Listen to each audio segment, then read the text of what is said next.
welcome back, footy fans, to another episode of Donnie's Disposals. I'm your host, Coach Donnie Hess here, back with another AFL round review. We have got to it finally. Finally, ladies and gentlemen, everybody has played 6 games. I know the start of the season has just been absolutely bonkers, but we have gotten to it. We have gotten through round 6, so we got to talk about it. We got to discuss this insane round of footy because I don't know about you, ladies and gentlemen, but tipping this round was mental. But before we go into it, let's introduce our co-host, the other half of the Creed podcast, and another very good Port Adelaide loving friend of mine coming to us from South Australia, Mr. Jamie Oliver. Jamie, great to see you, sir. Thanks, Donny. Great to see you too. Thanks for Oh, having me on. well, it's always fun. You and Dave are two of my favorite guys to talk to. We can talk for hours when it comes to footy. I absolutely love it. But you know what, I sir? appreciate that. It's always good. Like I said, I may be a Swans fan, you may be a Port fan, but you want to know what? We love footy, and that is the most important thing. So let's jump right into it. Before we get into the nuts and bolts breakdown, just your quick initial thoughts of this insane round of footy. Well, if you tipped five or more, congratulations to you. I hope you bought a lottery ticket. I'm in the three category. But yeah, it was a very interesting round of football. Everything kind of aligned for round 6 in terms of the matchups, and I mean, it didn't really disappoint it. But just going back through the scores, it seemed like the round of the 7 or 8 goal swing Mhm. because every match seemed to have at least one 7 or 8 goal swing within it. I think there was one that had a 6 goal swing, but yeah, a testament to momentum in games and yeah, affecting the outcome ultimately. I mean, it's just crazy. Like I pulled up my tipping thing because it's like I wanted to see, and I went 4 for 8, and I almost feel accomplished. And I moved up in all of my competitions, and I tipped 4. I'm like, normally if you tip 4 and then the tipping competition with 9, you Yep. go down.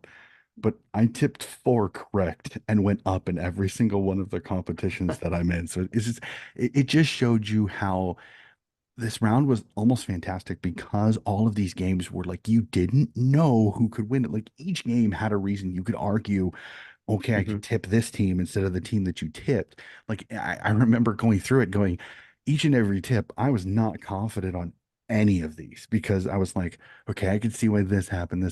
So let's go through it.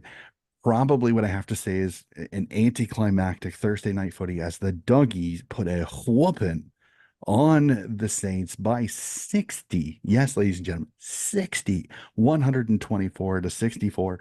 I mean, the doggies came out of the kennel, teeth glaring, and the Saints just had no answer. No, no. And I tuned in on quarter time and kind of breathed a bit of a sigh of disappointment because I was expecting it to be a pretty competitive game. Obviously, the Bulldogs were coming off a lot of scrutiny in the media, and St Kilda generally play a dour defensive game. So, although I probably thought that Bulldogs would come out breathing fire, I thought that St Kilda, at least from a structural point of view, would be able to kind of put up some sort of a defense, but they just handed the game over by quarter time essentially, and they couldn't really make any headway back. They were shocked, and the Bulldogs just rid that for the rest of the game. On the Twitter sphere and in social media afterwards, it was I think from the Western Bulldogs corner of the world, it was kind of a bit unsurprising in a Mhm. way, similar to my club, Port Adelaide. Uh, as a Bulldogs fan, it seems like they always knew that that was they were capable of that kind of thing. But it had to come as a response to a disappointing loss, which, yeah, is unfortunately a theme by the looks of it in that fan base. It's just very interesting. I have a few doggies friends, and you could tell like there was no surprise that they could do it, but there was almost a little bit of surprise at how they did it. Like it was kind of crazy. Again, this is a doggies team that the controversy going into this entire round is that where is the disconnect between Bevo and the coaching staff and the board? Because the board sits here and comes like, we've got a top four list. We should be making finals. We should be a contender for the premiership. And the way Bevo has kind of handled the last 3 weeks with Bailey Dale, Caleb Daniel, I mean, guys sitting out that are elite level players. Are they as good as they were when they won the flag in 2016? Absolutely not. Nobody is. Father Time is undefeated. They're going to win eventually. But it's been fascinating that you can kind of tell that everybody's like, what are you doing? Like, what are you doing? Why are you making this decision? Why isn't McCray playing? Why isn't Daniel playing? Why isn't Bailey Dale or Ed Richards playing? Like there was almost this like, hey, come on, how come people on the sidelines know how to coach your team better? And like I said, I've said numerous times, I make a suggestion, but that's only because I'm going off of what I know. I don't know Yeah. what's happening at training all the time. I don't know if Caleb Daniels is missing 10 out of 12 kicks at training, and that's the reason that he's not getting a game. Or maybe McCray can't get the ball because Chalor and Bont are absolutely handing his rear end on a silver platter at training. I don't know that. But I do know that I've seen both of those players play really, really well for a long period of time. You would think they would get a game because of their experience over a Riley Sanders, who's still kind of getting up to speed when it comes to it. Is he super talented? Absolutely. Is he there yet? Jury's still out. Still way too early. I never like making a Mm. decision on a player in 6 games, especially considering a couple of them he's been the sub. So that was the talk going in. And then now the talk is what the hell happened to St. Kilda? Because this was not the St. Kilda we were expecting.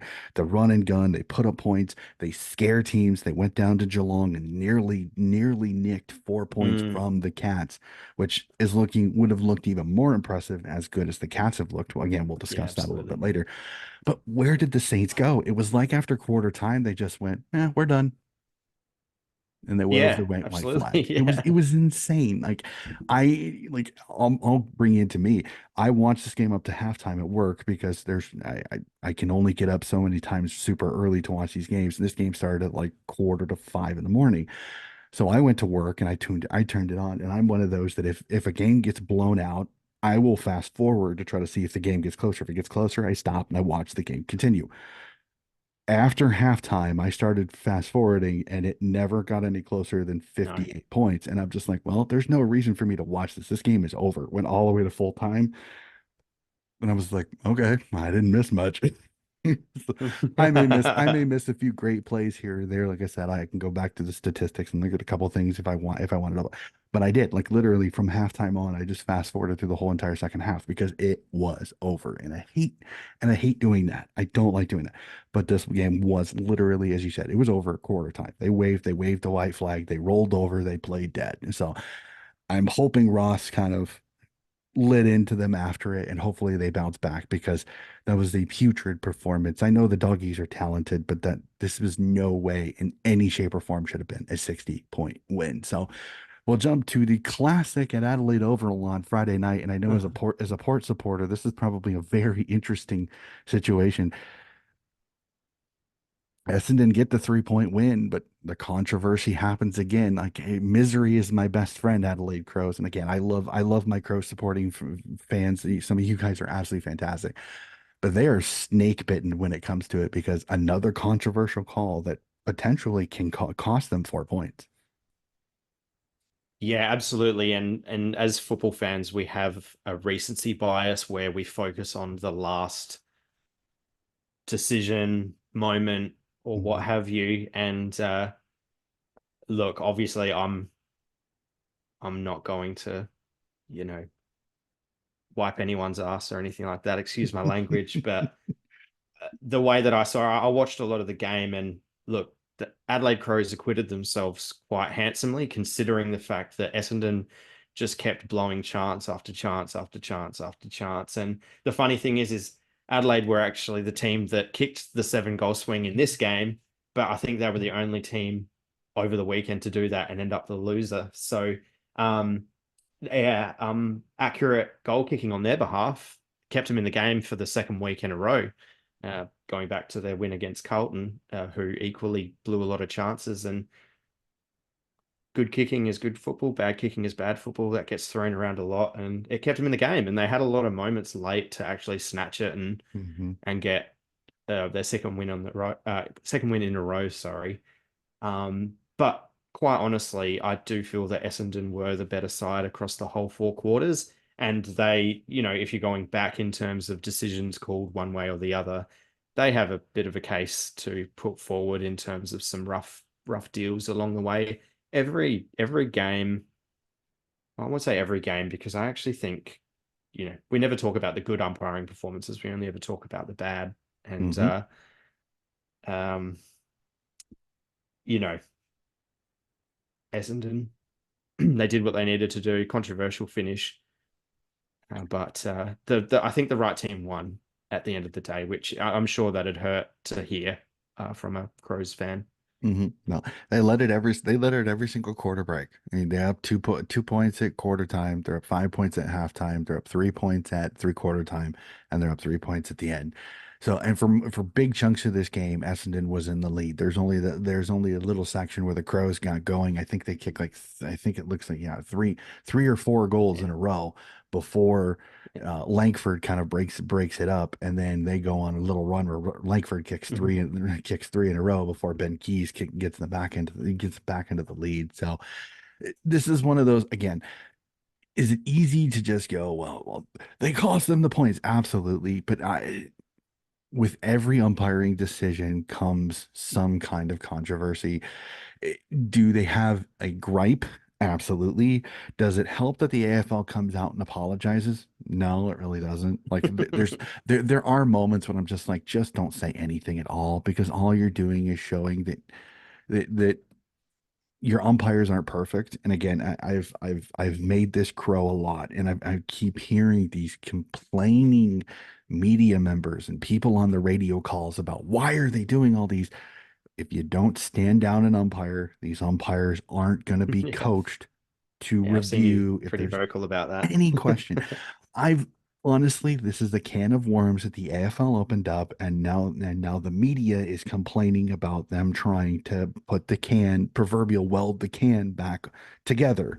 It's very frustrating. I don't complain about the umpires. I never have because I feel that there are tons of calls that are absolutely correct that are never talked about. Like that's a great, like that umpire did a fantastic job. You're never because it's not topical. It's not what people want to hear. No. So I look at it like this. Do they have a case? Absolutely. Do they have a gripe? Absolutely. I think if you look at it, you have a strong case that Draper laid there like a dead fish and never tried to get the It ball was a out. dumb it was a dumb moment of football Well, I think that you it's can't deny. well, and then the funny thing is Lee Matthews comes out and says that there should have been a push in the back for it should have been a push in the back for Draper on Tex Walker, and I watched the replay 5 times after Yeah. and went, I'm still trying to figure out where he landed on his back No. because Walker is sitting on his He sat on tail. he sat around him how you should He's when sitting someone's laying flat on the ground. he's sitting on the ground holding his stomach to make it to show that he's got possession of the person with the ball Yeah. to get the holding the ball call. Does he knock it back under Draper's chest to be sure it can't come out? Absolutely. But Draper puts his hands out like he's skydiving on the ground, which then doesn't help his case because Draper has no way of disposing or getting rid of the footy at all. So, and Draper kind of sits there like a yoga pose at first too before he does It the was just arms really out, strange. which I'm just like it's a really weird situation that I think he realizes the ball's underneath him. He can't take possession. He's not trying to take possession. So when he does the arms out, I think he thinks that, hey, I don't have possession. I just happen to be on top of it, which is not exactly Yeah. what the rule book states is possession. Well, So and I think Collingwood last year typified the close finish, obviously, mhm, and they were great proponents of actually keeping your feet and taking possession in traffic because you can't get done holding the ball if you're not laying on the ball. mhm, You can kind of just get away with hunching over the ball and kind of like ambling over it mhm. while keeping the ball off your opposition, which is all he had to do. Like he's Yep. big enough to hold off a couple of people, and he had teammates around to protect him too. So Yep. yeah, it was just really stupid, really Yeah, it was strange. it's one of those, like I said, it'll go down in infamy. Is it a look that I like? Absolutely not. It is not, because you hate games that it's going to be talked about every single meeting. Like I know it. Like I'm getting ready for my day, and I have all of the podcasts to listen to. I have each of the rush hours from Sydney, from Adelaide, and from Melbourne. And I know it's going to be a topic on every single one of those Yeah, shows. They are going to discuss it, especially the SA rush hour, because Adelaide, I mean, well, pardon the pun, I'll say it simply, they have a right to say we got screwed. yeah, Again, is it completely true? No, because Josh Rochelle had a chance to win the game. Darcy Fogarty had a chance to win the game. Every single behind in this game, if it kicks straight, they win. So there's I the moment is easy to pinpoint. It's the same thing with yeah, the key. absolutely. It's the same thing with the keys thing last year. But I have had some Crows fans tell me this, the reason they didn't make the finals was not just because of the Swans game, that they should have won because of the Yeah, shit call. And again, I will openly tell that to every Crows fan.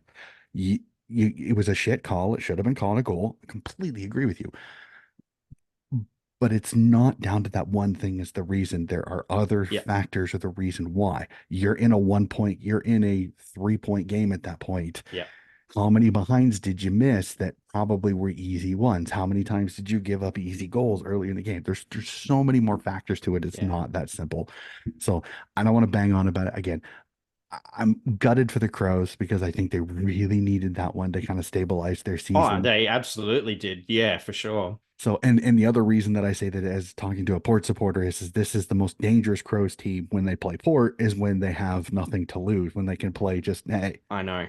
we've got to I win. know. And it seems like Yeah. whenever they play in the showdown, the team that is not expected to win is usually the team that plays their Yeah, best game of unless the one side season. is really, really poor and in a rut, Exactly. like, yeah, some Port and Adelaide teams in the So recent and distant so past. But yeah. yeah. Yeah, so I look at the showdown, and I go, for the Port supporters that I know, I go, this is the utter scariest thing for Port Oh, no fans. one's comfortable. And it's No. a fortnight away. It's not even this week. And Yeah. that's what I mean, is that it's early in the season, so it's that's Yeah. how kind of crazy it is. But it's like I said, the Crows did their damnedest. I'm happy for the Bombers. I think that they've had some rocky roads. It's a great win. You get 3 points at the Adelaide Oval, which is never easy to win at. So, but you feel for the Crows. I want to find the nearest Crow supporter, give them a hug, because and I understand the Vic bias and everything like that. And it's like, well, you can't really say that against Sydney, because Sydney is not a Victorian team. They might be established originally in Victorian team, but they're not. But we Oh, yeah. won't go there. Conspiracy theorists would probably disagree. Well, It's my Victoria Light. my other favorite is they get all these handouts. It's like, okay, when did handout teams get a 2 year trade ban because they signed Buddy Franklin perfectly legally? But Technically, everyone gets a handout. They just don't like to admit it. yeah, very true. So we won't go there. Okay, so unfortunately, now that we're done discussing that one, we have to go to Are the we game. done? Do we want to skip this one? I'd be happy to. I have to talk about it for 2 hours tomorrow. Well, we'll No, make it no. light, plain and simply. We'll jump over to the MCG, where a very hot Port Adelaide start off very well, and unfortunately don't end that way, as the Collingwood Magpies come back, roaring back to get a nice little win over the Power, 123-81, a 42-point win. I mean, as I was telling you off mic, I mean, I watched the first quarter of this game, and I thought, oh my God, Port Adelaide's going to hand Collingwood their tails on the silver platter right here in front of everybody on the MCG stage. But Collingwood had a hold my beer moment and came roaring back. Yeah, it was quite interesting. And uh, on, yeah, from a Port Adelaide perspective, unfortunately, like I alluded to in the Western Bulldogs game, in the aftermath, there's a large portion of Port Adelaide fans who were not really that surprised in the end, unfortunately. Obviously, it fits a stereotype that uh, is very well known within Port Adelaide circles and probably without at this point in time. But yeah, I mean, I was at home alone, so watching it in my living room, which is kind of dangerous because I can just let my emotions take over. And yeah, like quarter time, and to be honest, halfway through the second quarter, it was fantastic. It was a good contest. I mean, on a Port Adelaide perspective, we were Hmm. doing everything right and making Collingwood look second rate and looking how they were looking for the first at least four games of their season. Um, and then we stopped, and the crowd got involved. Collingwood flicked a switch, and they harkened back to their premiership winning year last year, and the pressure gauge just went off the charts. And yeah, Port Adelaide, although, like I said, good kicking's good football, it couldn't even save us on this occasion. Collingwood were just way too good in the end, and particularly in the second and third quarters, Port Adelaide were just meek. Um, yeah, they dropped the bundle. There's no light way to put it. Yeah, I love the honesty on that one. It's one of those again. Did we see the pot? Have the pies figured it out? Which I think many people in the competition are going, please no. But we'll have to see again. I don't know. Again, up and about pies will be fascinating to see them this week in the Anzac game against Essendon because I think Sure. both teams are up and about. I think you're gonna get 95,000 even during a weekday. I think it's gonna be insane, but it'll be fun. Again, this is I kind of hear that I hear that talk. Our Port Adelaide flat track bullies when they play top eight sides, they don't play as well. When they play out of top eight sides, then they play fantastic. I don't, again, it's never easy to win at the G, especially when Collingwood get up and about. If they can get on a run, which again, they feed off the Magpie Army. And I think it's something I've said numerous times. If this game is played over Port Adelaide and they have that start, I don't think Collingwood comes back. Honestly, that is my honest to God opinion on that one. The Pies fed off it. They got a couple of goals. They got some momentum. The crowd gets up and they start to play out of their skin. I'm not as worried about Port Adelaide. You're gonna have a stinker here and there. It's perfectly fine to have a stinker on the road. Are there some concerning signs? Absolutely. Is there enough time to fix what the issues that you have? You hope so. You really, really do.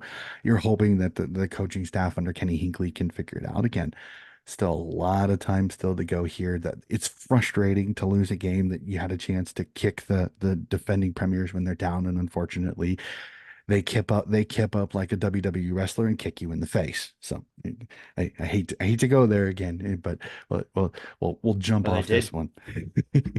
Pretty Yeah, I mean, much. I'm happy to discuss it. Like it's football at the end of the day, and Hmm. you can't shy away from it. Yeah.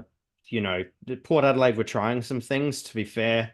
Like if I do want to put my apologist hat on, which I'm, not afraid to do from Hmm. time to time, it keeps me sane. Port Adelaide were trying some things. I think they got some things wrong with those kind of efforts of shifting magnets and whatnot, and we came up against a well-rested, pretty full strength Collingwood side, from what I understand. I Hmm. think from the Premiership team, they were only really missing. Well, Taylor Adams didn't even play in the Premiership, but and now he's part of your football club. Murphy who started, but that's Murphy, I obviously, think yeah. So there's obviously a bit of emotion. Oleg Markov is down at the VFL, and Noble Yeah, was in he for is. him. Yeah. But that's the only difference. Other than that, it is pretty much the premiership. That was pretty much the premiership side. So. Mm. Yeah. So, like you said, and I genuinely believe, I think you have a similar viewpoint, is that I think the season actually starts now. Like the first six rounds, in my Mhm. opinion, are the cobweb shaking off Yep, the hashing out. Yep. rounds, to for want of a better term. And now is when we'll actually see teams shifting gears, the Mhm. cream starting to rise to the top, and whatever other cliche Yeah. you want to use. But yeah, look, the flat track bully thing comes out when Port don't beat what people presume is going to be a top eight team away from home. But Mhm. our record last year was quite handsome. Obviously, we let ourselves down in the finals, and 2022 is chucked in there, although we weren't contending, and we Mhm. finished 10th or 11th and had like 21 in-season surgeries, which is a bit unfair to use that record, Mhm. I believe. So yeah, but we've in Port Adelaide fans' eyes, we've failed two tests now. Obviously, Melbourne, where a lot of people believe we were the better side, but we couldn't get it done, which Mhm. again is another stereotype of the Ken Hinkley era. And Collingwood at the MCG, which it's not that you lose, it's often how you lose, which Mhm. is what gets people upset. Yeah, I'm one of those. The jury's still a tiny bit out with both of these sides. I think there's still a lot of growth. There's a lot of encouraging sides on both. Like I think Jason Hart-Francis has finally started to finally find his niche in this midfield. You've got Butters and Rosie. You don't have to worry about being the number one gun in that midfield, and I think that's great for him. No Charlie Dixon hurts a little bit because it lets Darcy Moore take Marshall, which I think then kind of throws Marshall off because he's not used to having the top defender when Dixon plays. There's a tons of things there. But I think there's some positives. Point Adelaide again. Does it suck that you lose? Absolutely. It's early in the season. You can recover from it. Mm, I still think you've got a very, very good list. I think Zerk Thatcher and Radicalizia and Alir have worked so far. We'll just have to be sure that hopefully injury does not again touch wood and all that, that you yeah, don't I have think any they still have issues room to back there. improve as well. Exactly. And they're not perfect. It's going to take them time to No, gel. Sometimes it takes 15, 20 games. So we could see the best part of Adelaide defense come round 22, 23, 24, just before our finals. So we'll have to see. So we'll yeah, jump well, off it. I definitely hope so. We got to talk about this next one because this was an Sure, sure. absolutely insane game at Marvel Stadium as the Carlton Blues roar back and take the zero in the loss column away from GWS as they knock off GWS for the first time this season, 117-98, a 19-point win. This game was fun for me because I went into it because both teams have significant injuries. Sam Taylor, Stephen Cornelio out for GWS. You have Adam Sod, you have Mitch McGovern out for this Carlton Blues. And this is one of those where this was not the greatest game by Charlie Curnow and Harry Mackay. This was not. Were they the reason that this game flipped a little bit? Absolutely. When you kick 5 goals, the two of you combined to get this run going, and then Carlton starts having all of that fan base start to get up and about. This is a fun team. Yeah, Walsh is back. Cripps is starting to play some of his best footy that I've seen him play in a long time. DeConning kicks 3 goals from that kind of rotating ruck, resting full forward situation, which is always good when you can get 3 goals from a ruck position. That's always yeah, fantastic. absolutely. And they played pretty well defensively despite the injuries. So this is the Carlton team again. Did they knock off the Premiership favorite? As of right now, that was the talk. Again, I still think there's a lot of footy still to be played. This is the GWS team that no Sam Taylor again next week. They've already ruled him out. How do they go up against Brisbane, who we'll talk about here next? There's Oh, still a lot of discussions. Is this Carlton team great too? We'll have to see. Again, they've shown some vulnerabilities. They've shown that this year contested footy has not been their strength, which has always been their strength with Cripps and Walsh and that midfield of Kennedy and Hewitt. So we'll have to see. Impressive win by the Blues here, knowing that they have a couple of really good players sitting on the sidelines during this game.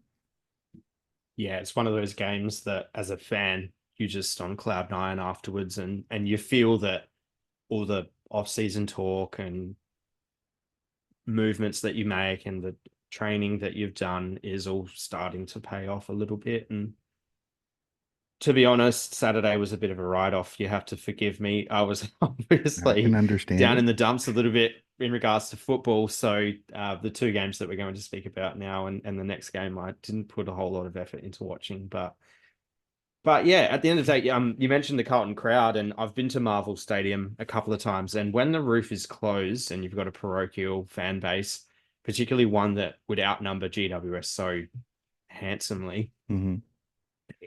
it's loud. It's very, very loud.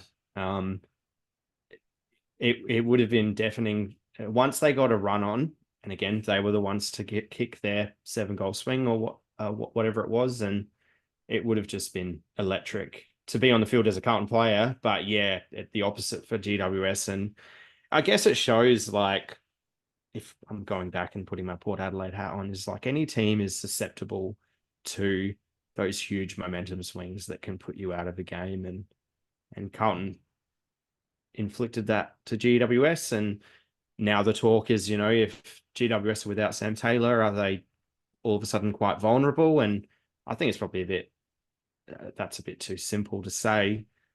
But yeah, like you said, the injury list that they've got, um, they lifted when they needed to, and they needed to respond. They would have been disappointed losing to Adelaide at home the week before, Hmm. after dominating the game as well. So they would have got a rocket when they needed to, and they responded. Hmm. Now, I look at it like this: it's like I don't think Sam Taylor is the reason they lost this, but I think it is the opponent that they played that Yeah, it it was was like bad timing. worst. It was the worst possible situation. If they played a North, if they played a Hawthorn, if they would have played a Western Bulldogs, it's not as dangerous because you don't have two really good tall forwards that both play and work off each other really well. Kerno and Mackay, worst possible matchup. I think if you ask most Giants fans, they probably would have preferred to play Collingwood this week instead of Carlton because at least you don't have the super good, super Yeah. tall forwards because Taylor can take one of those out and then they can kind of system together a group to take care of the other. You lose that. Now, okay, who takes who? Because it's a matchup nightmare no matter what you do. Because if you give a Connor Iden, you give a Buckley one of those two Mm. monsters, who takes the other? So it is. Sam Taylor was one of those. He could erase one, and then you could kind of focus your team defense on stopping the other, or at least maintaining the other from being a problem. This is just one of those. GWS faced the worst possible opponent with the loss that they had of losing Sam Taylor. So I'm one of those. I'm not going to like downplay the Giants. I'm not saying, well, the Giants are weak because they're no, because I look at the Sam Taylor injury and I can go, okay, if Sam Taylor plays this game, does Mackay or Kerno get off the chain like they do? I don't think so. I think he eliminates them like whitewash. And then it's can they minimize the other to the point where Carlton can't go to their talls. They start looking and they go out wider. That's lets Buckley and some of their really good moving halfbacks be able to get intercept possessions or get ground ball footy and be able to repel back out and then get that orange tsunami going. So this is one of those. GWS faced the worst possible opponent. Blues capitalized. They did an 8 goal run with Harry Mackay and Kerno kicking 2 to 3 apiece. It is that's Mm. just an And then absolute DeConing for fun mad. as well, Yeah, like and another tool. Deconing adding a couple of adding a couple of nice little goals in there as well. Uh, this is a blue side at their best, which again they still have never been at their best. They've always had at least one of their top 22 out. They should legitimately be in the discussion for premiership because they've got a really good list. Walsh is back. Walsh is back now. Wiedering is not back healthy. Yes, they like I said, they're missing Sod and missing McGovern. Mm. When you get those two back, this is a very, very good Blues team that on their day can beat anybody, especially if Kerno and Mackay can kick consistent 2, 3, 4, 5 goals apiece. If they do, it is night night shut up shop because it's very difficult to stop this team because very few teams have two great defending talls. Most Yeah. people have one. Not very many have two, which then lets one of them get off the chain. And if you flip, then the other goes off because they don't have that matchup anymore. So fantastic game of footy. Like I said, I'm one of those. Carlton is one of my favorites to watch because anytime they can be quite the entertaining, they can be absolutely masterful. And then sometimes they can be absolutely pitiful, which is actually kind of a great transition because this next one is one of those. It's a win.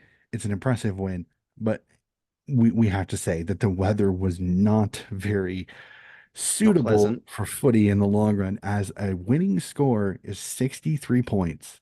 And I was just looking through this. There's only one losing score that was below this winning score. All the losing scores in every other game was at least 1 point higher. It is insane. The Cats get the win 63-37. And like I said, in tsunami like conditions, but you got to give the Cats their due. They're a makeshift midfield, really good defense, really good forwards, and they lose Tommy Stewart to a concussion in this game. Yeah. Hats off to you, Cats. That is an impressive win on the road at Brizzy. I know Brizzy hasn't been at this best this year, but that is No. a damn good, impressive win by the Cats there. Yeah. And yeah, just on your last point there, Brisbane at the Gabba, it's all of a sudden fallen in a heap this year.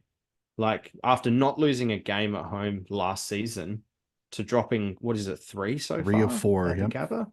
Yeah, three or four. Yeah. I mean, that's like that profile isn't like top four is basically like you need to be winning 90% of your games at home.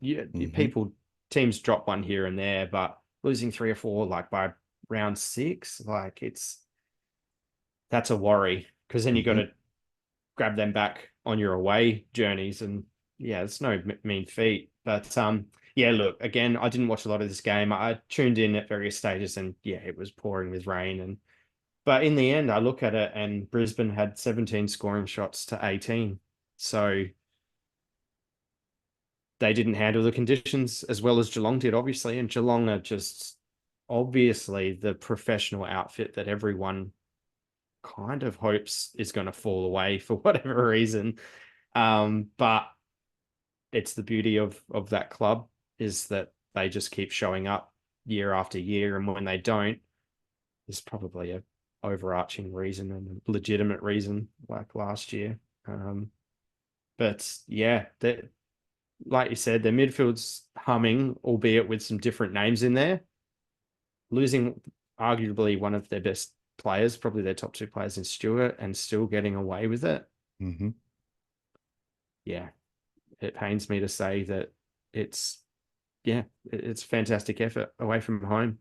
Yep. There are three losses to Carlton, to Collingwood, and to Geelong, all at the Gabba. Now, again, not North Hawthorn, the Western Bulldogs, three, but it's still Yeah, the Gabba was it was a fortress last year. You just did not beat them at the Gabba. So to drop three of their first four, that is tough, especially considering they have had trouble going on the road and winning games in the finals. So to drop three of their home games, you got to try to go on the road and steal a couple. And for some weird reason, Brisbane has not traveled real well this year, not traveled real well over the last few years. So again, this is one of those I chalk it up to the Cats are just they're a good team. They're structurally very sound. They can absorb the loss of Stewart and still play really good defense. You have guys like Parfit and Bose and Bruin and they've Holmes. lifted. They're not household names, but they get the job done. You've got Hawkins, you've got Cameron, you've got Stewart, you've got some of these superstars, but they don't have to be the game winners. They're doing their job. They're doing exactly what this Geelong team seems to always find a way to do, and that's when they need to get a win, they find a way to do it. So hats off to the Cats on this one. That was not I literally I was chatting with my co-coach, and he's a huge Cat supporter. And Right. I'm talking to him the whole time as I'm watching this game. Like I've got the game on in the background. I'm fully paying attention to both. I don't know how I did it. But I was literally looking at in the Cats just they were cleaner. They marked the ball so much better. They had less fumbles. I mean, there were still some impressive feats like Lincoln McCarthy bouncing the ball like a basketball right up to himself and then being able to kick it. I got to admit that Yeah, was pretty sometimes you can get away awesome. with that in the wet. Yeah, Yeah, exactly. some interesting And things then happen. oh yeah, and then was I also I later saw that it made me chuckle a little bit that uh, during there was a break or during one of the breaks there's actually somebody in the stands found a lizard in the GABA, Of course, which led to a funny tweet at Nick Blakey, the whose the nickname is the lizard. Lizard from Sydney. It's like why is Nick Blakey at the Brisbane game? And it shows a picture of a lizard there, which I got a kick out of that. That made me chuckle a little bit. So Yeah, this was one of those. Is it one to write home about? Absolutely not. This is one of those. If you're Geelong, you go, thank you. We'll dry off and go home. Bye bye. And if you're the Lions, you kind of you try to pick apart what you can. But again, this is conditions. It's really hard to make adjustments off of this game because yeah, like I said, they were playing in a monsoon almost the entire game. The fans that stayed during that entire game and weren't wearing ponchos, you are legends, legitimately legends. Like they showed some people that were not wearing ponchos and they were sitting in the stands, no cover and enjoying it. I respect the heck out of you people. That is fantastic. So we jump to what arguably has to be one of the biggest shockers of the weekend, and that is the Western Derby as the West Coast Eagles beat the Dockers 105-68, and Harley Reid Mania is taking over Australia. Yeah, and he was robbed of the was it the Glendenning medal Think that so, they yeah. award? Yep. Yeah. Elliot Um Elliot Yo is this impressive. I'm not gonna fully jump on that. I think Elliot Yo played a yeah, really good game, but it's hard not to argue that Reed taking a screamer and kicking 3 goals in this game, three and goals. it's just an easy way to say this is that my team of the week may have a certain West Coast Eagle instead of another. Another. We'll talk about that later. But Yeah. I mean, who wasn't impressed by this young man absolutely going bunta in one of the biggest games of his career so far? Yeah.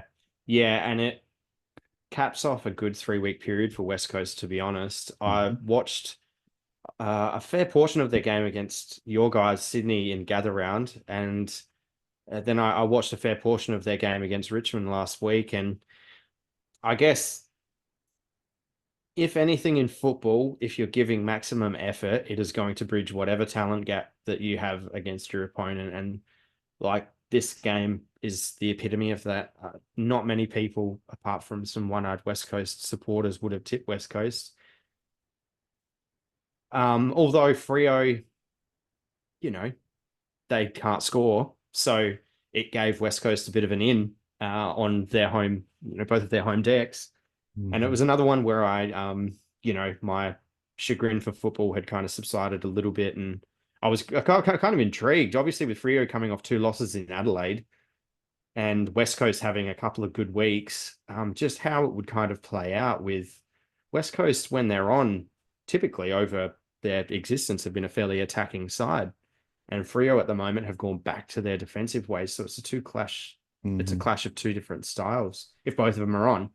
And yeah, flicked it on in the second quarter, and West Coast put them to the sword Mhm. immediately by the looks of things, and they didn't let it go. They gave maximum effort for the whole game, and when you up on top of that maximum effort comment, when you've got senior players who are fit and playing well, it's worth its weight in gold. Like Mhm. McGovern and Yo in particular, but Kelly keeps on keeping on. That just lifts your whole side, and Waterman is in a rich vein of form at the moment and quite an accurate kick too. So yeah, a very impressive win for West Coast, and yeah, very interesting to see how the rest of the year pans out for them now.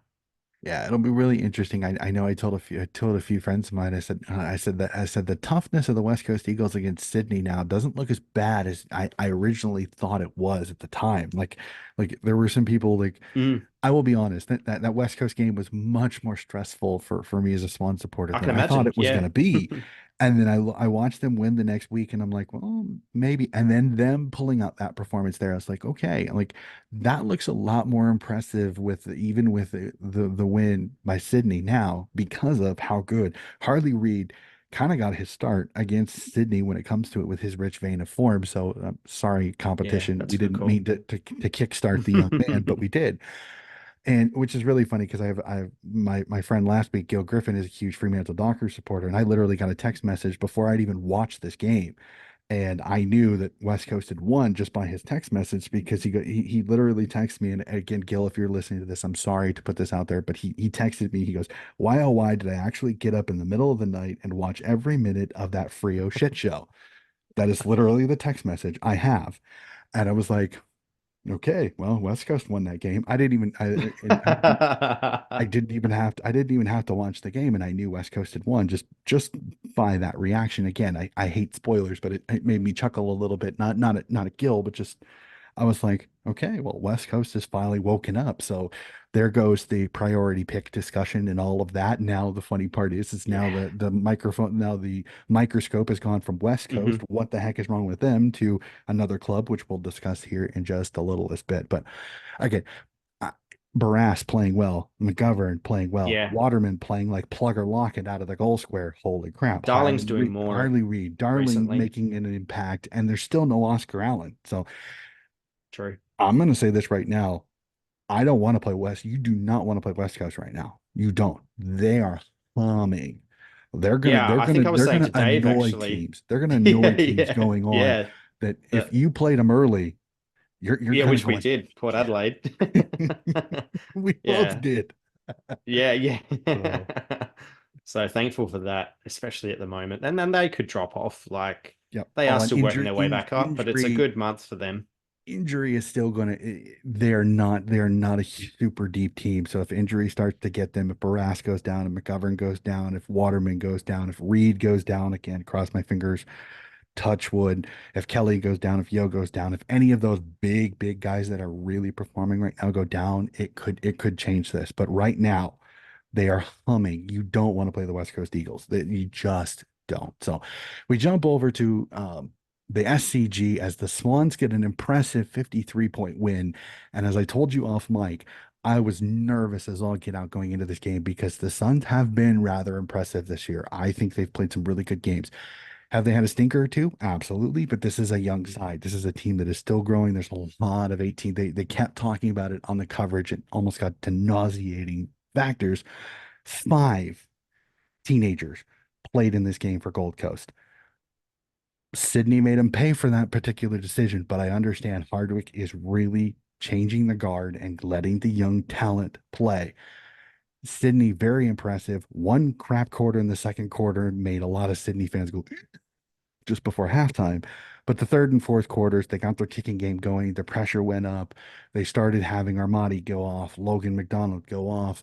Tommy Papley has a mark of the year that looked like a slips catch in cricket, which was pretty awesome. And then he slots it from the pocket, which was I had a few people at the SCG who I went back and forth said that was probably the loudest they've ever heard the SCG besides the premier the preliminary final against Collingwood a few Yeah. years ago.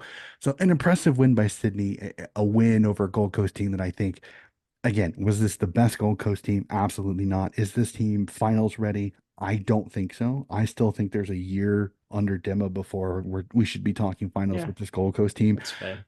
But this is an impressive win. This is an impressive win by Sydney. This kind of tells the competition, hey, we had our little rough patch. We lost to a Richmond team that, again, this was not the Richmond that played West Coast. This was the Richmond that had Noah Bolta.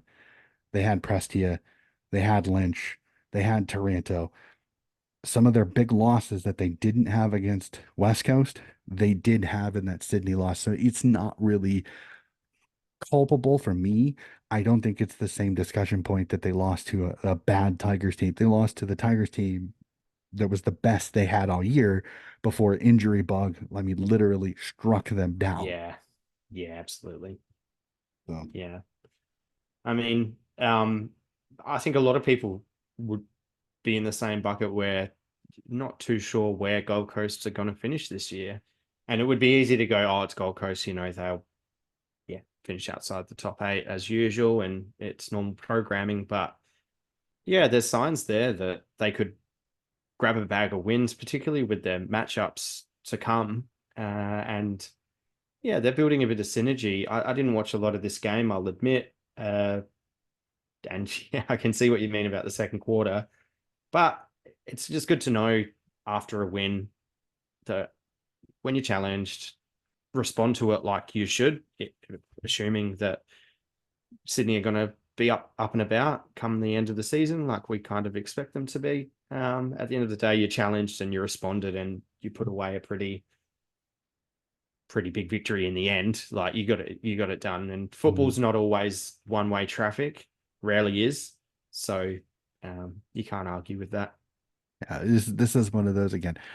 Is Gold Coast talented? Are they going to knock off some teams they're probably not expected to? Absolutely. Was this Gold Coast best game? Absolutely not. Their turnovers were atrocious. I think two-thirds of Sydney's points came off forward half turnovers because of their pressure. They were forcing Gold Yeah. Coast into turnovers. And when you kick accurately for Sydney, that really hurts because their kicking is some of the best in the competition. I mean, Errol Goulden absolutely was throwing darts in this game. It was insane. Isaac Heaney is probably in a situation where the sun may be jealous of that's how hot Isaac Heaney is playing right now. It is insane to see him go off. Chad Warner's back up to his great form. James Jordan played a really good game. There are very few people on this Sydney team that I can sit here and go, I think they had a bad game because, Yeah. and this is not just red hat, Donnie. It was an impressive performance all in all. And then seeing Sam Wicks come back after some of the drama that happened with him playing really well and showing why he's such a great addition to this team with his forward half pressure and his tackling. So it's fun. Again, I love Gold Coast. I think they're going to be so much fun to watch. Rogers debuts in this. He did not look out of place. I think he looked really well. Ethan Reed, he did get subbed out, but I think this was just a game where they weren't getting forward half pressure, so they weren't getting it into him. So he didn't have as big a game as he had previously. This again, Jed Walter again shows why he is absolutely one of the best in the country this year. He's going to be so much fun to watch grow up, and he's only 18 years old. He already is a Yeah. man. Yeah. It's It's scary. insane. He's 18 years old and he's bigger than I have ever been. It's mental. It's just absolutely mental. So I I think Dim has got some good things to work with. Does he have 80% of his premiership? I don't think so, but that's just me personally. I think he needs some veterans to round out this team that I'm not sure he has right now. But Gold Coast could become a destination club with the super amount of young talent coming on. So we'll jump to the last one, which is kind of anticlimactic because I was intrigued by this 17-18 matchup, which is not something you normally say. But North got an invitation to the party for a game that they had a chance, and Hawthorne, I mean, they bullied North in this one, a 113-68, a 45-point win. And as I said, that microscope went from West Coast and it's back on North again.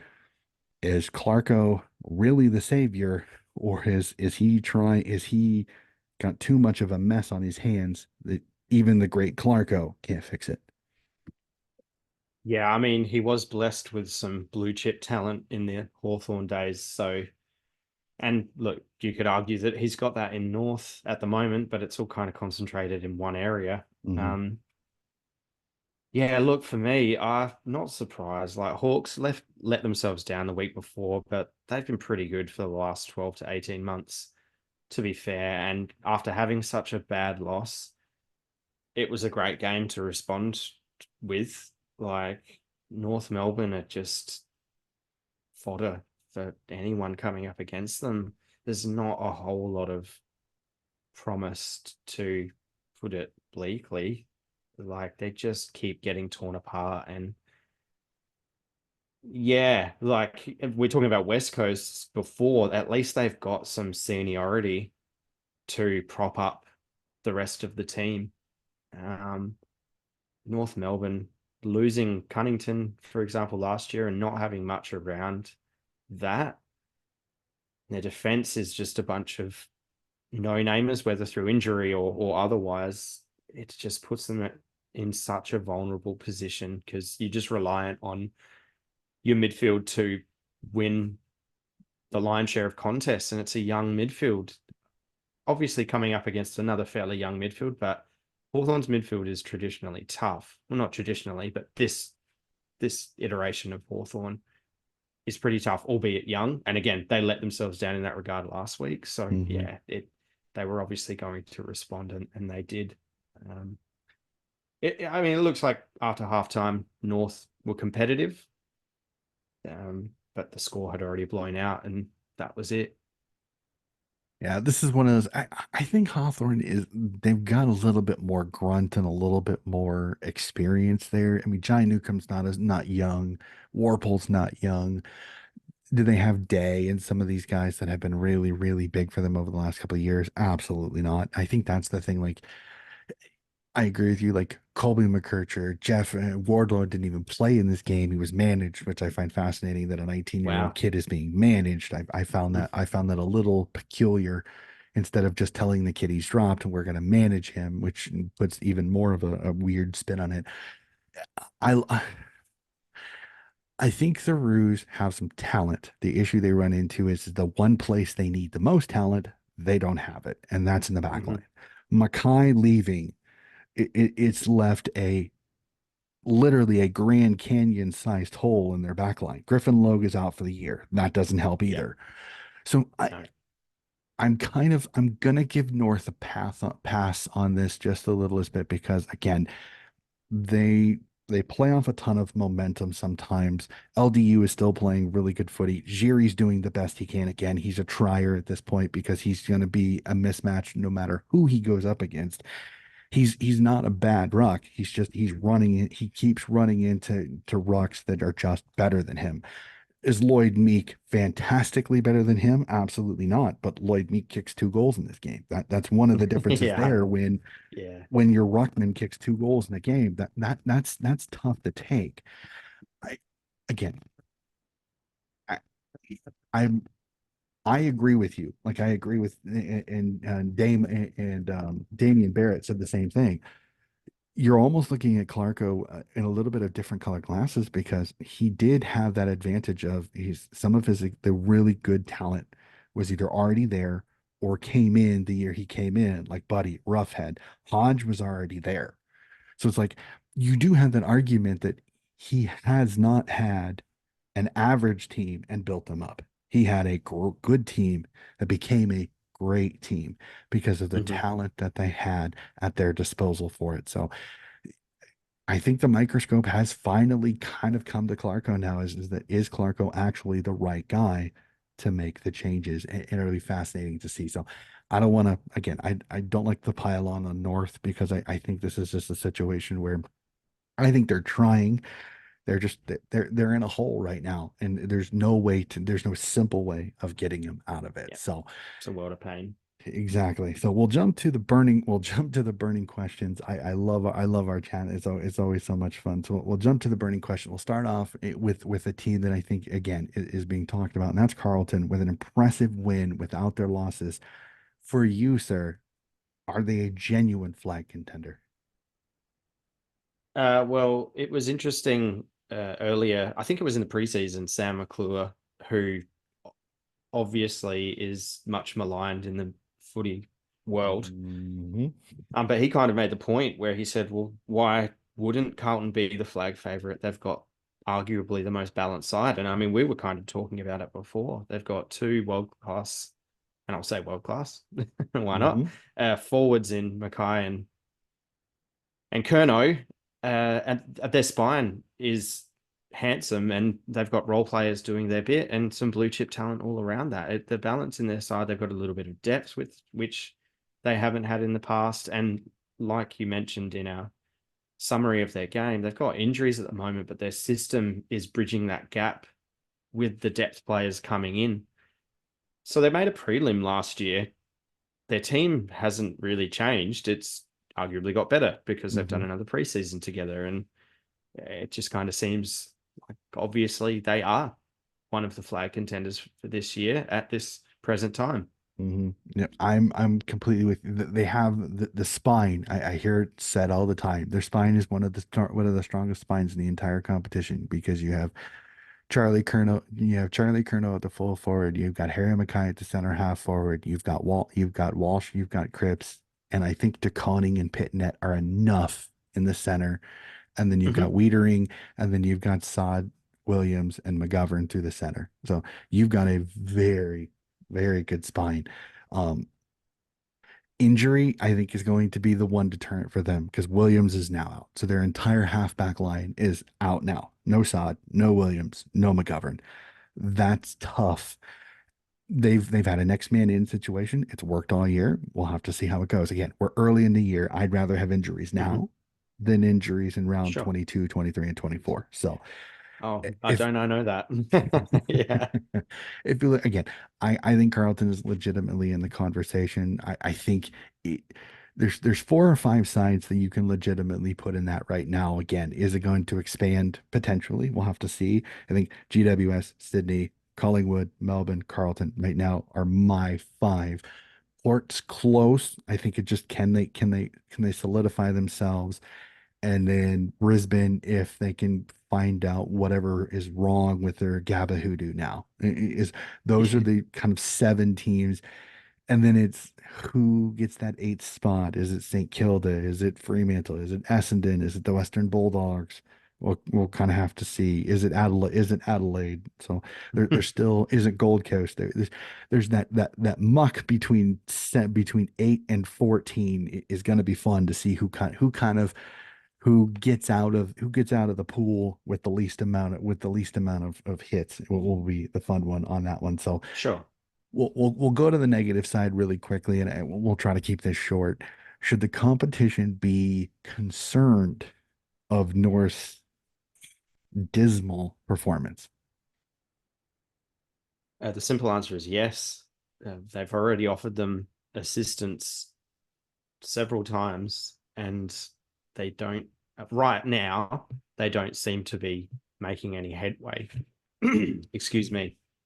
Not only that is, I believe that just due to the Victoria problem, like with so many sides, it's hard to attract A grade talent when you're one of the smaller clubs in your state or in your city. Mhm. You haven't had a lot of success recently or this side of the century. And there's obviously a salary cap that everyone has to adhere to. And sure, you can throw money at players, but they've already tried that and it hasn't worked. So Mhm. you're probably relying on people who have supported your club growing up, which again, I think Dustin Martin did. And he's one of them that they threw money at. Obviously, that was a very successful period of time for Richmond. So why would you leave? But yeah, you're relying on people who've grown up supporting you or fringe players at other clubs, people at the end of their careers who do offer seniority, but if they're not great players, then they're just filling gaps for the time being. And the AFL can't keep offering them assistance. And I think they've come out and said that, you know, priority picks and that whole system is probably going to be folded soon. Mhm. So it's up to you as a club. And I believe they're debt free and whatnot. And as a small club, they've probably that not probably they have made a lot of inroads in terms of their off field. But at the end of the day, you're still the smaller fish in a big pond in Melbourne. So you're pushing shit uphill most of the time. Yeah, and I, I don't, I don't think this is a simple fix. I just think that kind of like what West Coast had an issue with, but it's kind of the opposite. Like West Coast had the issue of they held on to their superstars for too long. I think a year too long.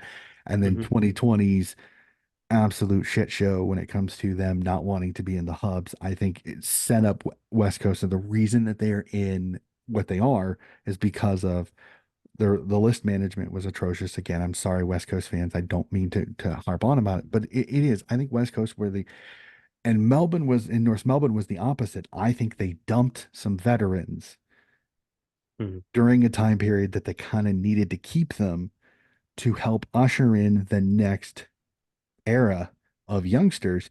And they went the full axe. I think in one year they cut 500, 600 games worth of experience. Games, yeah. Boomer Harvey, Petrie, and Del Santo, and one other one, all in one year. And I think that is the reason is because is that they cut experience that they probably should have kept.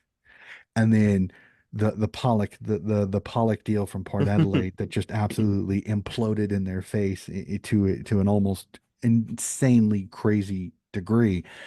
There's been mismanagement after mismanagement. It's like I don't want to pile on North, but I think North needs to be talked about is that again, they may be a little bit of their football management has been a little bit of the reason why they're in this situation. Can they fix it? I sure hope to God they do because the competition really looks bad when you're a 0-win team 18 games into the season. And right now, I'm having a hard time seeing a win. And I hate saying that again. I hate saying that. I don't want that to be the truth. But right now, it's looking like a harsh reality for those at North Melbourne. So we'll get off of that. And we've kind of alluded to it a couple of times with our tipping. I mean, this was probably the most 50-50 round of footy I have ever seen. Like I don't like I said, I don't have the years of experience of some people. Can you ever remember a round of footy being this unpredictable? I mean, as I said, tipsters, as you said, if you got five, you're a genius at this point because nobody saw some of the results that happened this weekend happening. Yeah, look, there's so much football, and you do get rounds like this every season. But for me to recollect one, I couldn't tell you. So I can't remember. I can't remember one this difficult to tip. Again, probably recency bias. But one thing that we know is that it was definitely very, very hard to put a good score on the board, Yeah, it which is good for was. football, really. Yeah, well, it's the best part about it is that it doesn't mean that I hate when I go into tipping competitions and I know I can go 8-1 easily like that. Like it takes the Mm, intrigue out. It takes the fun out because it's like, yeah. oh man, like so Well, I'm sure having viewership may have been up as a result because people be like, oh, well, can't how's my miss tip this going one. to go? Can't miss Probably this few one. extra bets, gamble responsibly, of course. And yeah, people tuning in. So yeah, around like that, the AFL would love. Absolutely, absolutely. So, and like I said, it kept me intrigued the entire weekend. I could not keep my eyes off this weekend. I I thoroughly enjoyed it. That was such a fun weekend. Were some of the results a little lopsided? Absolutely. But I mean, some of the Sure. results just they came out of nowhere, and I absolutely love that. So, last but not least, my final question is always about if I know my co-host has a team that they love, I like to ask him a question about it. So, I know we had our kind of Debbie Downer moment. I'm trying to be positive, so I'm going to let you have your chance to have your positive. Your power unfortunately had a rocky time again. The Pies can do that sometimes at the MCG. Is this a temporary setback? Is this just we're at the G? Sometimes it's not always easy, or is there concern coming off the loss this weekend? Um, it depends who you are, really. I think a lot of Port Adelaide supporters would go, yeah, we're going to win enough games. We're a good enough team and club. Like it's the the problem is for a large portion of Port Adelaide supporters is they want to win the right games for them. And Mhm. unfortunately, up until this point, we haven't. But at the end of the day, like Dave and I did a couple preseason shows, and we're looking at the first 6 weeks of football. And most people, I mean, we tipped that we would probably be 4-2, if not 5-1 with a lucky break at this point in the season. And I made the point of saying that early wins are vital for the reasons that I've already expressed in this episode, uh, because everyone's shaking off the cobwebs and the season doesn't really start until right now. Traditionally, like after round 6 or 7 or 8, I think it is, the top 8 doesn't really change that much. And we're fifth. Like a loss like that had the background that you would think that it would cause us to slide down the ladder quite feverishly. But at the end of the day, the AFL is so even that we had a very bad loss, but we're still only, I think, percentage out of the top four. So with that in mind, yeah, everyone expects us to beat St Kilda this weekend. Uh, and then we get challenged in the showdown. Like I said, I think we'll win enough games to make the finals. I think we'll win enough games to probably challenge for the top four again, and I expect to challenge for the top four. We just want to see some wins in the right games. We've failed a couple of tests, and like I said last year, our record against top 8 sides in the home and away season was quite handsome.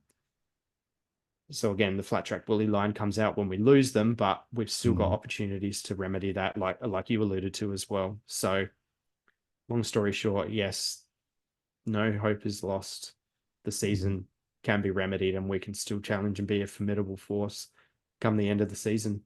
100% with you. Only four teams are ahead of you on the ladder, and you've got a nice healthy percentage of 121.2 right now. And you've had a couple of tough ones. So I Port Adelaide is going to be one of those that, like I said, it's health, especially at this time of year and going on. Is can you keep the majority of the list healthy? Can you keep your big time players, your Butters, your Rosies, your Jason Horn Francis's, your backline, your Dan Houston's, your Charlie Dixon's? Mm-hmm. Can you keep them healthy? The more you have Sure. them on the park, the better. If you can get a rest into them when they play one of the lower sides, go ahead and do it because you're going to need them for finals. It's great that you win a home and away game, but in the long run, winning a premiership is the number one on that one. So Absolutely. I'm Yeah, for sure. 100% with you. It's never easy to win at the MCG, especially against a Collingwood team that they kind of have their backs against the wall. They needed to win that game. So it's a danger game. So you didn't, does it suck the way you lost? Absolutely. But Hmm. I still Yeah, think, again, I would rather have that loss early to where you can fix the errors than have that loss later in the season and have question marks going into a potential finals campaign on that one. So sure. we jump to the part of the podcast. I kind of take over just the littlest Yeah. bit, and time is running out on me because we are recording this early in the morning and I'm getting close to my work time. So I'm going to try to fly through this. So if I Yeah, say it's this nearly a little bit bedtime for me, fast for so that's those all on the good. podcast, I'm sorry on this one. So we'll jump to the defenders on the team of the week in the fullback line. I hate saying it, but Braden Maynard of the Collingwood Magpies, Nick Blakey of the Sydney Swans, and Jack Lukosius of the Gold Coast Swans are the fullback line. The halfback line sees the resurgence of Bailey Dale from the Western Bulldogs, Nick Martin of the Essendon Bombers, and St. Kilda's Ryan Burton. In the mids, on the wing, sees Jared Berry and Ben Fiorini of the Gold Coast Suns. In the middle, we see Tom DeConing as the ruck from Carlton. The Western in the center sees the Western Bulldogs, Marcus Bontempelli, GWS's Josh Kelly, and West Coast Harley Reid. Yes, I went there, ladies and gentlemen. I went there. Surprise. On the forward and the half forward line sees Joel Armati of the Sydney Swans, Hawthorne's Dylan Nice. Moore, and Collingwood's Pat Lipinski. And the full forward line sees Jacob Plugger Watford, what is that? Waterford. Waterman. If I can, yeah, Waterman. Carlton's Harry Mackay and the Western Bulldogs, Aaron Naughton. On the bench, defender Jack Scrimshaw of the Hawthorn Hawks, Ruck Lloyd Meek of the Hawthorn Hawks, Adelaide's Jordan Dawson in the midfield, and the forwards Paul Curtis of the North Melbourne Yeah, wow. Roos. So, real quickly, your thoughts on that team of the week? Just quickly, I believe you said from St. Kilda Ryan Burton. Did you mean Riley Bonner Oh yeah, you're right. I on the think you halfback actually line? that would be. Think no, actually, I think that. OMG! Now I gotta look at my list. You're gonna make me pull It up only my stuck notes out because here. obviously they're two Port Adelaide personalities. Obviously, one playing for St. Kilda now. Um, Sorry, looking at my notes mid podcast. Sorry about this, ladies and sorry gentlemen. to do that. No, you're good. No, I appreciate it. So I made the mistake one time of accidentally putting. No, it is Port Adelaide's Ryan Burton. My apologies. Yeah, wow. I put the wrong one. I was thinking Bonner and put down Burton. It was Burton that it was actually. So it was Port Adelaide. So Mm. I got a power player in there. Yeah, that's very interesting. Yeah, So yeah. like I said, a halfback line, fullback line. Sometimes it's like if you can kick a goal from defense, I add that as Oh, a he little did bit of a too. Yeah, I forget caveat. But about that. yeah, he slotted that one early and just edged it in by like a coat of paint. It was an impressive goal. So He has a few like that at the MCG, but yeah, look, usually over. it's I mean, usually it's Dan Houston the one that gets that one because lately, he always yeah. finds a way to hammer one from 55. So But look, lucky to have one Port Adelaide person in that team. So I won't stick on that. But yeah, overall, a fairly strong lineup. To the teams that won, yeah, most of them won fairly handsomely. So mhm. yeah, the Jake Waterman's just such a character. Obviously, like I said, I've watched a few West Coast games recently, and I believe his brother played for Essendon for a little bit there. And I think one key attribute between the two of them is they're actually quite long, accurate kicks for Mhm. goal. And he seems to be in a purple patch where you just need to put it in his area, and he's good for a mark or a contested mark. And Yep. for players like that who are so accurate, as an opposition fan, you're just like, okay, back to the Chalk it center we up onto go. the board. Exactly. All right, we'll quickly go through the power rankings for this weekend. Again, not a ton of movement, a couple of losses here, so there is some change. At number 5, we see the Melbourne Demons. At number 4, GWS. I know they lost, but they're still an impressive 4-1 in their last 5. I tend to go off of the last 5 on form.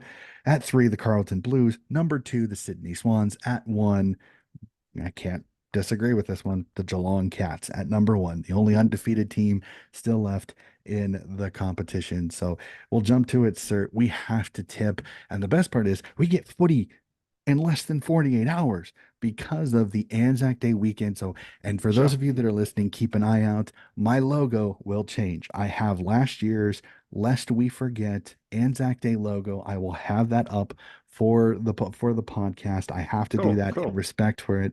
Like I said, many Australians that I know very well. So again, I send my respects to those Anzacs that have done that ultimate sacrifice. Again, thank you for your service. So we jump to it. Absolutely. Anzac Day Eve, Richmond, Melbourne, a very, very good game here.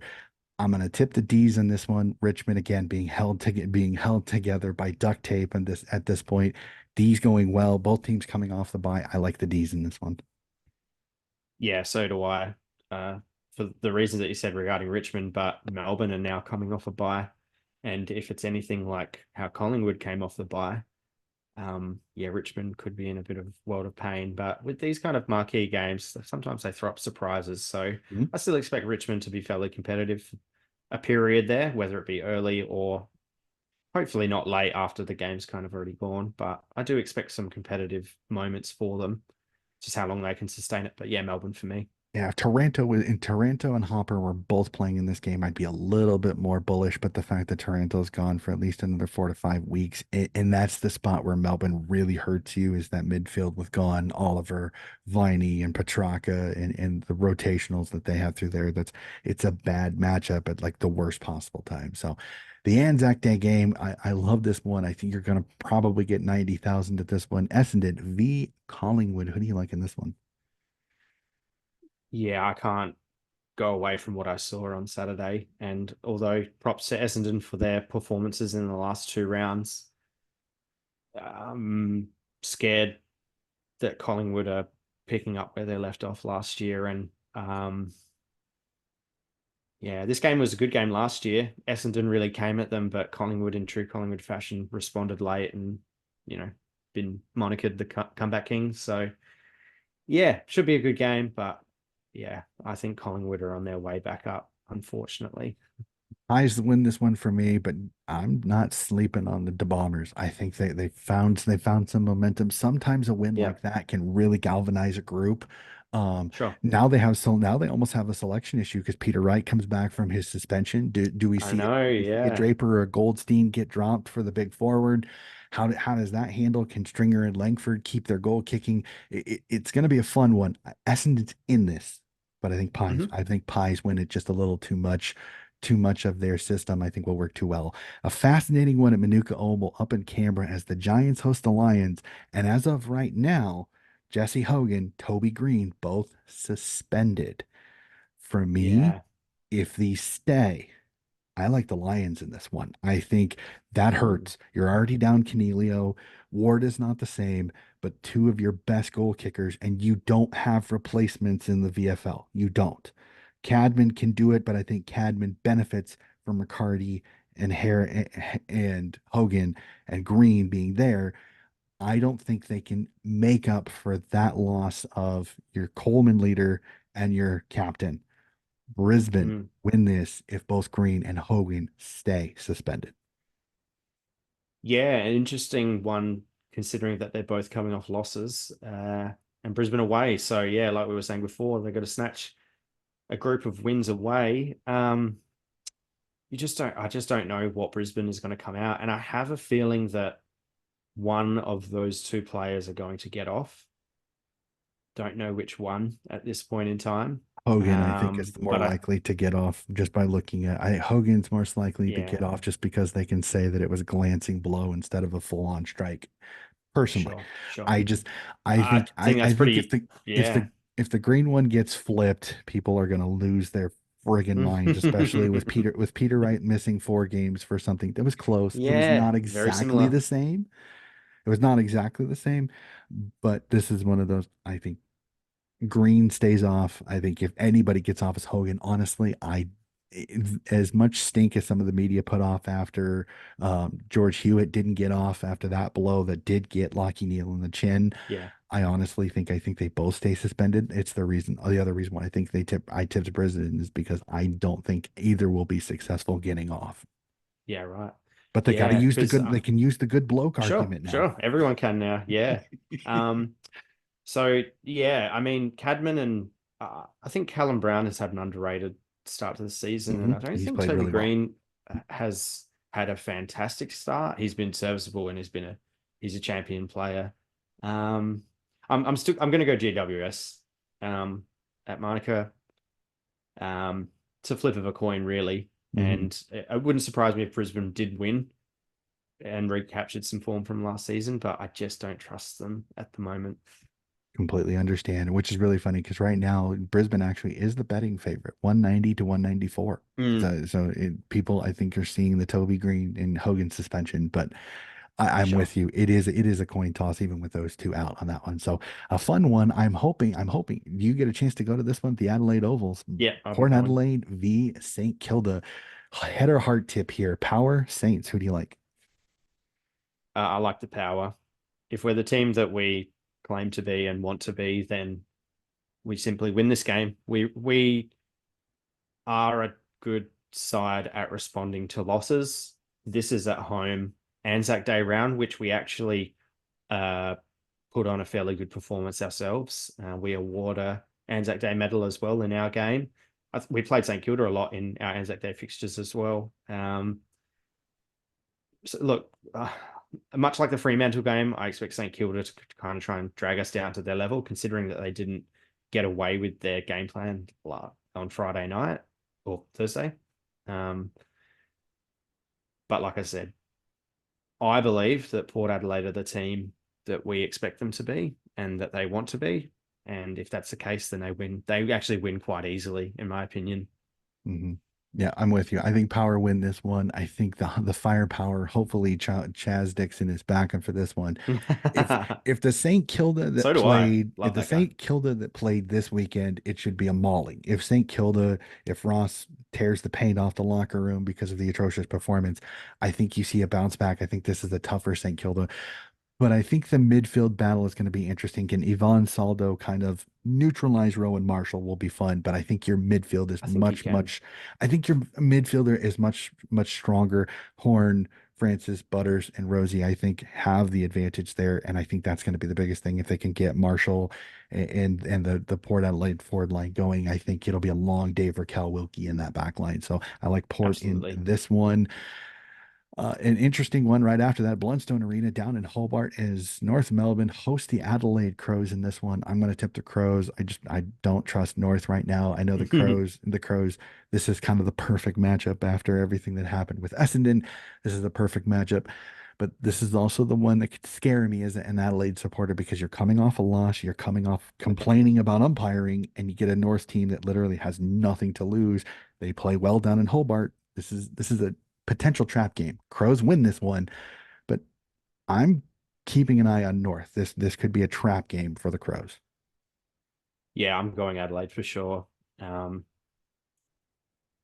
I don't think they've been necessarily as bad as what their record shows. I don't think they've been very good in saying that, but I don't know how you can tip North Melbourne. I think I've seen a few Adelaide supporters in social media already kind of ca- catastrophizing.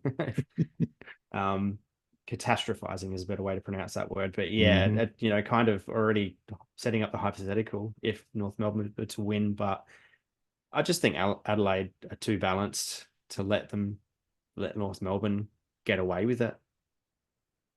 Hmm. Yeah, that'll be an interesting one. And then we jump to probably what has to be the game of the round. And again, Geelong hosting Carlton at the MCG. Mm. Mm. This will be a fantastic game. I'm actually going Carlton. I'm going to tip It the wouldn't surprise Cats. me either way. I'm going to tip the Mm. Cats because I think where the injuries are is in the most dangerous spot when it comes to the Cats because Jeremy Cameron, Tyson Stengel, Brian Myers, Yeah. you cannot defend them with second tier defenders. If Wiedering will have to take Hawkins as long as Hawkins is in the lineup, who do you put on him? Like this is a screamingly danger game. The fun part will be is can who wins that I don't know who you are popping out of my Wheaties ruck battle between Yeah. DeCunning and Reece Stanley, which will be a fun one, which will be a fun one on that one. And then it's superstar midfield, Walsh, Kennedy, Hewitt, Cripps versus the I don't know you cup of Bruin, Bose, Parfit. So structurally wise, this is a fun one. Stewart hurts, but Stewart is not the most important defensive situation here. It's DeConing, and do they have the talls to be able to take both of those out? I think this is going to be a shootout. This is going to be who scores more, and I think Yeah, I think the MCG is going to be there's more. rocking. I think there's more consistency in Geelong when it comes to their full forward line than there is. I'm going to tip the Cats in this one, but this is going to be an absolute slugfest. Cannot wait for that one. We jump up to Optus Stadium in the Holy Crap Cup in this one. Fremantle, Western Bulldogs. I have no idea how to tip this one because No. neither team am I comfortable with. Fremantle can't score. Western Bulldogs can score, but sometimes can't play defense. OMG, this is great defense, great offense. Which is better? It's either going to be a dour 60 point fest, or it's going to be a goal fest and the Bulldogs run away with this. I'm going to tip the doggies only because I think their offense can run up. Fremantle just can't score. Darcy back will help against English, who surprisingly got toweled up in his last game, even though the doggies played really, really well. Oh boy, I'm gonna tip the doggies in this one, but I have zero confidence in this one. This will be a very telling game if Rio drop it after starting the season so well. To go four on the trot losses if they were to drop this one. Yeah, that's sees the rest of the season looks very bleak for them. Yeah, definitely for sure. Surely they can't. Surely they can't lose. I'm giving them the tip purely on home ground advantage. I for my Fremantle supporters, I sure hope you're right because a loss here could it could throw Fremantle like my friend Craig Wessels will be laughing because he at the start of the season said that he thought West Coast and Fremantle would be 18th and 17th. Well, right Right. now, 18th ain't looking so good for West Coast, but Fremantle's not looking too bad for 17th if they don't find a way to start playing better. But I Mm. digress. I don't think that'll And happen. they So have, yeah, I was just about to digress, but they've I'll already just got quickly three wins. say They've I already got rate three their young wins, and forwards. I don't Yeah. think Hawthorn and North are going to get past four. So I don't think they'll get down to Yeah. 17th, but they'll be down. I If they lose Just this one, I think this could be a long season for Dockers better two faithful in this forwards, one. Fremantle. And Jackson is not a forward for me. He's that hybrid wing midfield type of he's Sure. so good in the ruck, but the problem is Darcy there. I've said it numerous times. Yeah. I think Darcy should have Yeah. went to I the West rate Coast Amiss Eagles. and Tracy Yeah. as young forwards, so Well, just get it to them. but Jaya Miss is going to be out in this game with concussion, so and Ah, that of hurts. course. Yeah. That hurts. Shit. All right, Mm, we'll, we'll absolutely. we'll jump to this is going to be a fun one. Gold Coast versus West Coast. People's first stadium at Gold Coast. Who do you like in this one? I think playing it on the Gold Coast does help the Gold Coast fundamentally. Mhm. And yeah, obviously been on the West Coast train a little bit the last few weeks, but I think Gold Coast probably, if they're tracking the way that um, Dimmer Hardwick, wants them to, and we kind of get the vibe that they are a little bit, then it'll be a good game, I think. But Gold Coast for me. Bugger it. I'm tipping the West Coast. I Yeah. think Elliot Yo, Kelly, and Reed, Sure. they are going to give West Coast problems. Bailey J. Williams is just enough. I think he's going to annoy Wits, and I think he can make Wits run around the field a little bit more. Jeremy McGovern can intercept Mark, and there's for me, Gold Coast bombed it into their forward line to their talls a little too much, which will give Jeremy McGovern a field day. And Absolutely. if Plugger is still kicking the way he is and Reed's going forward, that's a dangerous combination of an experience with a superstar talent versus a lot of talent and not a lot of experience. I'm gonna tip the West Coast. I know I'm crazy. I Go know for I'm it. probably gonna miss Yeah. this one because it's at the How Gold our Coast, perceptions have changed but with West I'm Coast. going for it. Forget it. I'm jumping on the West Coast train on this one. So I will tip the Eagles and this one. Awesome. And last but not least, MCG in Melbourne, Hawthorn v Sydney. This is not a head versus heart tip. Sydney just too good. Hawthorn too many injuries, inconsistency. Brody Grundy playing well. I think Sydney just too good. This is one of those. Can Hawthorn keep it to a decent loss, not an overwhelming loss? Yeah, I'm going Hawthorn. No, I'm just kidding. Of course, Sydney. Yeah. Sydney professional outfit and Hawthorn had their win against North Melbourne, but yeah, Sydney are far ahead of Hawthorn at the moment, and they'll get a healthy contingent of supporters at the MCG too on a Sunday twilight fixture. Yeah, it's interesting. Last game of the round. It's a 1 a.m. start. It's a 1 a.m. start for me. So Nice. Yeah.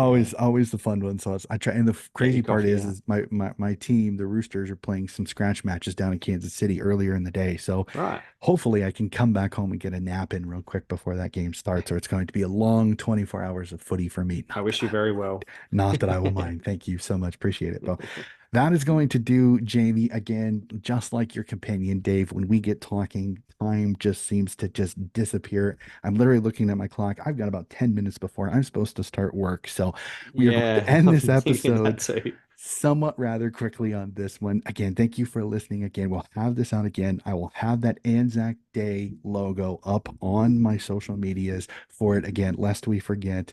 Again, my respects to all of those Anzacs. Again, I cannot wait. I have footy on Wednesday, Thursday, and Friday to help me get through my work days. I absolutely love it. So that'll do Awesome. it for us here on Donnie's Disposals. Again, thank you again so much for listening. If you like what you listen to, please like and subscribe. Keep an eye on it for more footy coverage. Again, keep an eye. More to come very soon, as always, with the VFL, Sandful, and Waffle coverages as well. We will see you again very soon here on Donnie's Disposal.